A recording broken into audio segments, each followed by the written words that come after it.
Bien, pues bienvenidos al capítulo de relatividad. Vamos a hablar de la relatividad especial y de la relatividad general.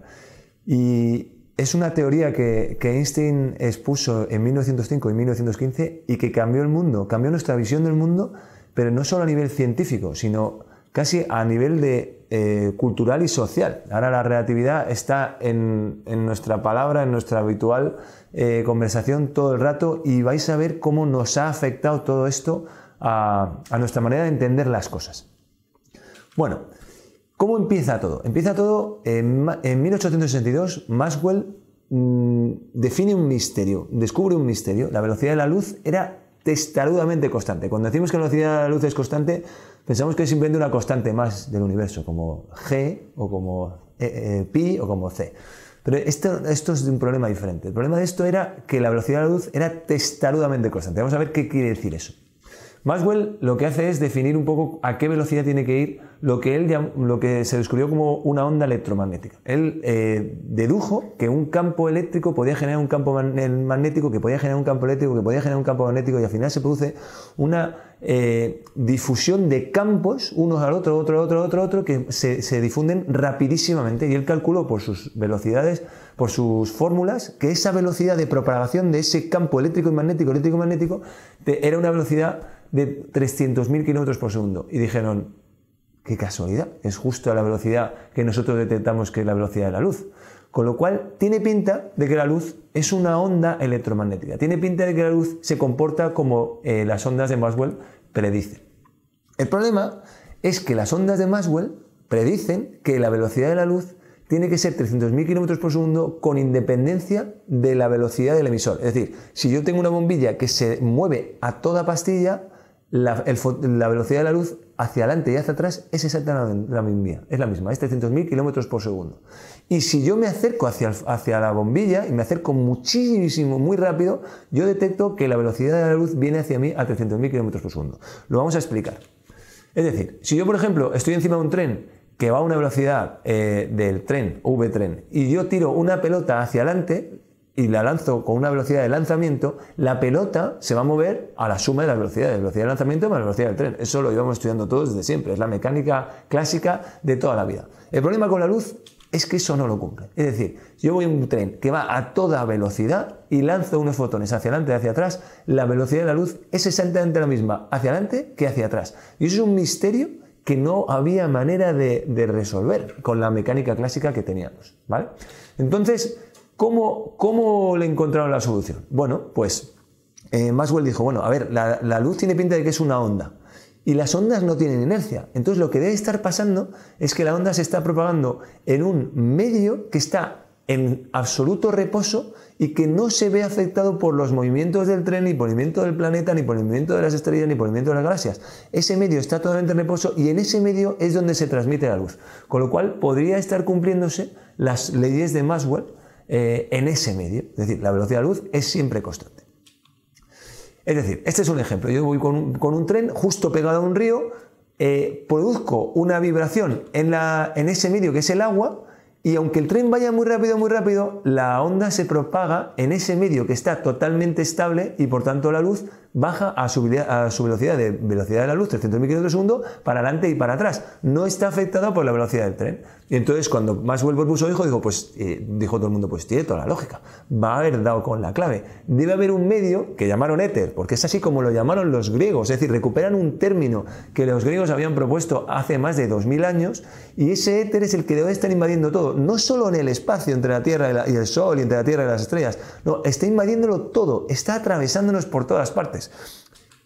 Y ese es el éter que se pusieron a buscar, ¿vale? El problema era el éter, que tenía que ser muy ligero, tenía que estar en reposo absoluto, y sería respecto a ese medio al que la luz viaja a 300.000 km por segundo. Pero fijaros, la Tierra gira alrededor del Sol. Al girar alrededor del Sol está atravesando el éter todo el rato, y nosotros estamos atravesando el éter. Si vamos en el tren, estamos atravesando el éter, y el éter supuestamente debería estar totalmente, absolutamente quieto, ¿vale?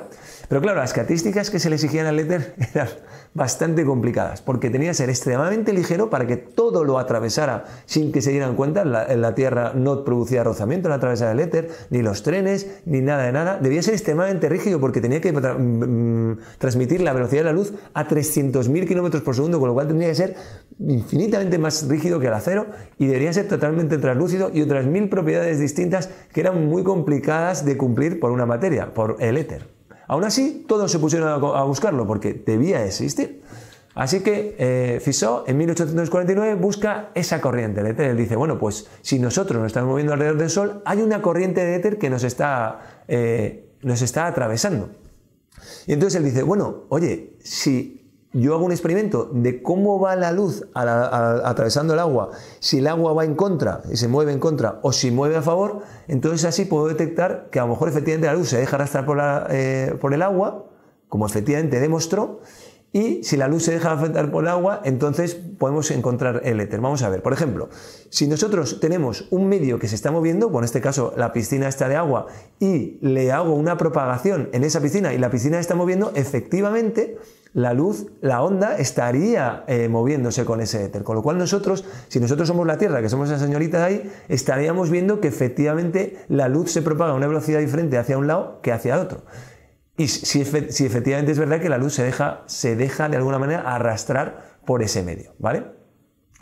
Bien, pues entonces imaginaos, este sería el mismo caso. Yo estoy en la Tierra, enciendo la luz, en ese momento el éter nos está atravesando y el éter se lleva las ondas de luz hacia el lado hacia donde se estaba moviendo el éter, que el éter en realidad no está moviendo la Tierra, ¿vale? Pero la luz, digamos que el éter arrastra esa luz.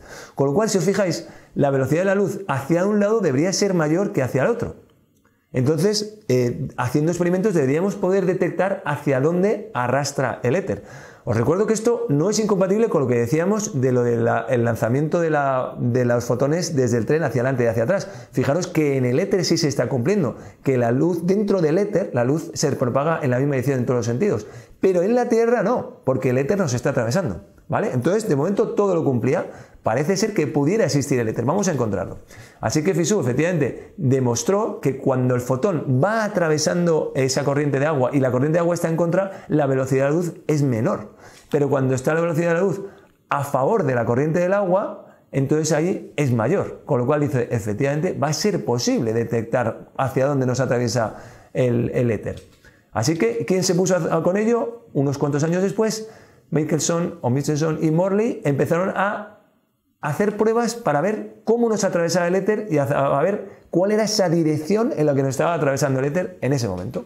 ¿Cómo lo hizo? Bueno, pues si yo quiero ver hacia dónde va una corriente, un ejemplo así gracioso puede ser que yo tengo 4 perritos que nadan muy bien, que no les va a pasar nada, y estoy en una roca y tiro a los 4 perritos, uno para cada dirección. Uno va en contra, otro hacia la izquierda, otro hacia la derecha y otro va a favor.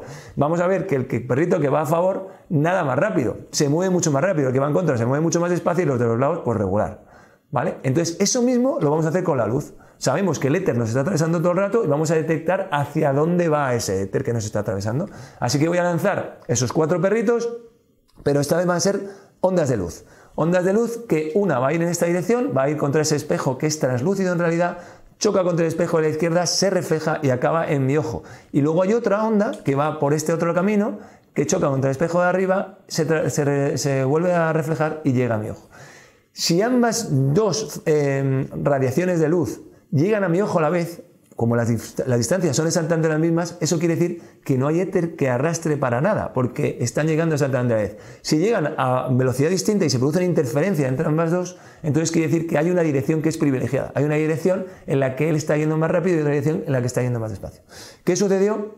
Como ya sospecháis, llegaron ambas a la vez. No había ningún tipo de arrastre, no hay ningún éter que nos esté atravesando, o parece no haberlo, porque desde luego la luz no se ve afectada por ese arrastre. Así que empezaron a sospechar que no existía el éter. Bien, no existe el éter. Con eso soluciona algunos de los problemas, pero vuelven a aparecer los mismos problemas que había antes. Primero, si no hay un éter, si no hay nada en el espacio entre la Tierra y el Sol, ¿cómo puede llegar una onda hacia nosotros? Porque las ondas siempre están en algún medio. El sonido se propaga porque hay aire. Si no hay aire, no hay sonido. Y en las olas se propagan porque hay agua. Si no hay agua, no hay olas. Y así todas las ondas que conocíamos. Así que ¿cómo es posible que una onda pueda llegar desde la luz, desde la estrella hasta la Tierra sin medio? Pero sobre todo, y lo más complicado de todo, ¿Cómo era posible que la luz fuera a la misma velocidad hacia adelante y hacia atrás cuando la emite un tren que va con una bombilla a toda pastilla, a mitad de la velocidad de la luz, pero el fotón va en la misma dirección? En la misma velocidad en ambas direcciones. Eso era un problema muy serio, que no se sabía muy bien cómo resolver. Fijaros, os voy a poner un ejemplo. Vamos con un avión que va a una velocidad, imagínate la mitad de la velocidad de la luz, y se acerca hasta hacia la bombilla. Y viene la luz hacia nosotros. Viene la luz hacia nosotros, y lo que detecta el que está pilotando el avión es que la luz le llega a 300.000 km por segundo. Da igual lo rápido que vaya el avión, la luz le llega a 300.000 km por segundo. Y su impacto es a 300.000 km por segundo. Ahora vamos a ponerlo al revés. El avión se va a toda pastilla alejándose de la fuente de luz. Y la luz le va alcanzando. Y yo el avión lo llevo a la mitad de la velocidad de la luz. Y sin embargo el fotón me alcanza a 300.000 km por segundo. Es un quebradero de cabeza. ¿Cómo puede suceder eso? Las leyes de Maxwell lo demostraban y los experimentos lo demostraban. ¿Y cómo puede ser? Bien, ¿cómo puede ser la velocidad impacte a la misma velocidad si yo me alejo que si me acerco? Bueno, pues nadie sabía cómo meterle mano. Lorentz, un matemático bastante bueno, pero no el genio que viene después, dice, bueno, voy a inventarme unas ecuaciones matemáticas que hagan que satisfagan estas condiciones. Y se pone a buscar una solución matemática. Entonces, ¿cómo tengo que modificar el tiempo y el espacio para que se cumpla la velocidad de la luz y que permanezca constante? Es un puro ejercicio matemático. Imaginaros en la mecánica clásica a qué velocidad queremos detectar a qué velocidad vuela la paloma, ¿vale? Bien, tenemos una paloma ahí que va a volar a 120 km por hora y tenemos que detectar a qué velocidad vuela. Y tenemos dos observadores, uno que está encima del vehículo, que se va a mover a 100 km por hora, y otro que está sentado plácidamente en la puerta de la casa, ¿vale? Entonces, bueno, lanzamos la paloma y al cabo de una hora medimos a qué distancia está la paloma. La paloma está a 120 kilómetros de la casa. Y entonces, por de la casa mide que la paloma se ha alejado a 120 km por hora. Pero el del vehículo mide que se ha alejado a 20 km, porque el vehículo va a 100 km por hora. Entonces, en una hora, la paloma se ha alejado 20 km. Entonces, el de la casa dice, la paloma vuela a 120 km por hora, porque en una hora ha recorrido 120 km, pero el del vehículo dice, la paloma vuela a 20 km por hora, para mí, porque en una hora la paloma ha recorrido 20 km. ¿Bien? Entonces, las fórmulas de mecánica clásica son claras. Por supuesto, solo faltaba, los relojes van a la misma velocidad, estés en el vehículo que estés en la casa, por lo tanto, T' igual a T igual a una hora, y la X, que es la que mide el señorito que está en la casa, es 120 kilómetros, en ese tiempo ha recorrido 120 kilómetros, mientras que X', que es lo que mide el que está en el vehículo, pues es 20 kilómetros. Es decir, esos 120 menos lo que avanza el vehículo. Lo que avanza el vehículo en un tiempo t es v por t, es decir, 100 por 1. Entonces, 120 menos 100 por 1, 100, es 20, ¿vale? Bien, pues entonces estas son las ecuaciones que de alguna manera nos sirven para pasar de un eje fijo a un eje móvil. O sea, de un sistema de coordenadas fijo a un sistema de coordenadas móvil. ¿Ok? Y esa es la fórmula de toda la vida, la que hemos utilizado siempre. Bien, pues Lorentz dice, algo tenemos que cambiar en estas ecuaciones de transformación para que ambos observadores midan que la paloma, en este caso la onda de luz, viaja a una velocidad de 120 km, de 300.000 km por segundo, ¿vale? Entonces, vamos a modificarlas. Después de un tiempo calculando, dijo, bueno, pues estas son. X' es igual a X menos Vt. Acordaros que antes era X' igual a X menos Vt y punto. Ahora es X' igual a X menos Vt partido de la raíz cuadrada de 1 menos V cuadrado partido de C cuadrado, ¿vale? Y en el caso de T', antes decíamos que T' igual a T. Pues no, ahora es T' igual a T menos V partido de C cuadrado de X partido de la misma raíz cuadrada. ¿Ok? Bien, incomprensible, pero vamos a ver qué pasa con eso. Bien, pues esta es la mecánica relativista. Vamos a cambiar de un sistema a otro con esas ecuaciones que encontró este señor. Entonces, fijaros que en mecánica relativista frente a mecánica clásica, si yo pongo la velocidad del vehículo muy muy pequeña, y tampoco tiene que ser tan pequeña, si la pones a 100.000 km por hora, es mecánica clásica, porque estamos comparando con una velocidad de la luz que es 300.000 km por segundo, ¿vale? Entonces, si consideramos que la velocidad es pequeña respecto a c, las fórmulas son las de la mecánica clásica, son las mismas, son equivalentes. De relativista a clásica pasamos de x' a igual a x menos vt como partido de raíz cuadrada de 1 menos v cuadrado partido de c cuadrado, pero si la v es muy pequeñita respecto a c, esa raíz cuadrada se convierte en 1. Y en la parte de abajo, t' igual a t menos v partido de c cuadrado de x, si la v es muy pequeña respecto a c, ese v partido de c cuadrado se convierte en 0. Así que queda t partido de 1, o sea, t. Entonces la mecánica clásica sería equivalente a mecánica relativista en velocidades pequeñas. ¿Estamos de acuerdo? Bien, pero ¿qué pasa en velocidades que son más grandes?